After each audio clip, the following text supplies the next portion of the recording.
Hello friends, நேற்றுக்கு Sunday காலையில் எந்திரிச்சோன்னே வெளியே வெதர் எப்படி இருக்குது அப்படின்னு தான் பார்க்குறது. ஸ்கூல் போகிற டைம்லலாம் நல்லா மோடமாக இருக்க மாதிரி இருக்கும். சண்டே சாட்டர்டேயும் நல்லா வெயில் பல்ல காட்டிட்டு அடிக்கும். வீக் டேஸில் என்ன குழம்பு வைக்கிறதுன்னு ஒரே கன்ஃபியூஷன். அதே மாதிரி சண்டேல என்ன கறி வாங்குறதுன்னு ஒரே கன்ஃபியூஷனு.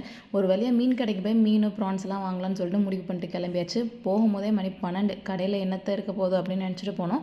ஓரளவுக்கு இருந்துச்சு. ஆனால் மீன் விலையெல்லாம் எக்குத்தப்பாக இருந்துச்சு. வாங்கிட்டு வந்து க்ளீன் பண்ணியாச்சு. என்ன தான் சமைக்க தெரிஞ்சு எனக்கு க்ளீன் பண்ணுறது மட்டும் எனக்கு பிடிக்காத விஷயம். அதில் எங்கள் அம்மா நல்லா க்ளீன் பண்ணி கொடுக்க சொல்லி சூப்பராக மஞ்சள் தூள்லாம் போட்டு க்ளீன் பண்ணி வச்சுருந்தாங்க. இந்த சைடு என் தங்கச்சி வந்து ஃபிஷ்ஷை போட்டு ஃப்ரை பண்ணிட்டு கிடந்தா. அவளுக்கு ஏதோ கையில் சுட்டுருச்சு போல, ஐயோ சுட்டுருச்சுன்னு கதறிட்டு கிடந்தா. இதெல்லாம் சமையலில் சகஜம்தான் பங்கு அப்படின்னு சொல்லி நான் ஒரு மாஸ்டர் ஷெஃப் மாதிரி அவளுக்கு அட்வைஸ் சொல்லிட்டு ப்ரான் கீ ரோஸ்ட்டும் சூப்பராக ரெடி ஆயிடுச்சு. இதோட ரெசிபி நாளைக்கு ஷார்ட்ஸில் ஷேர் பண்ணுறேன்.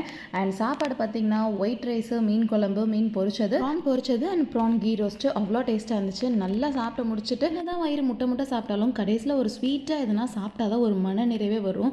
உங்களுக்கு எப்படின்னு கமெண்ட்ஸில் சொல்லுங்கள்.